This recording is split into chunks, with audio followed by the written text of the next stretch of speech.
ممكن تلاقي ناس بتوصفك وتقول أناني، ويكون كلامها عنك بالأصول، ما تسوقش فيها والكلام معنى ومعاني.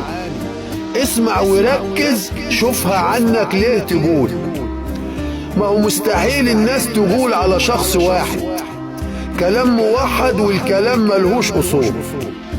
وكمان صديقك لو كلامه كان معاك غير البشر ابعد وسيبه واتركه علشان له دور يأذيك ويوهمك ان انت ماشي في الحياة في طريق عدل، لكن الحقيقة ان انت مليان بالغرور.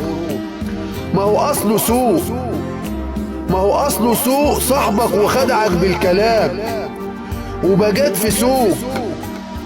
الناس بترفض مجلسك، موجود وحيد وفي محبسك، مش لاقي حد يونسك وخسرت كام. اصل الخسارة في دنيتك مش بالفلوس، خسرت نفسك والسبب طمع النفوس. ذكروها في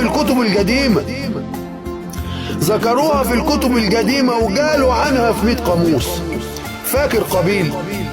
فاكر قابيل وقصته مع اخوه هابيل؟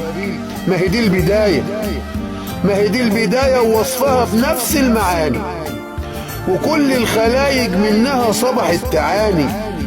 كانوا زمان بيقولوا ده طمع النفوس، لكن النهاردة في وصفها بتقول أناني.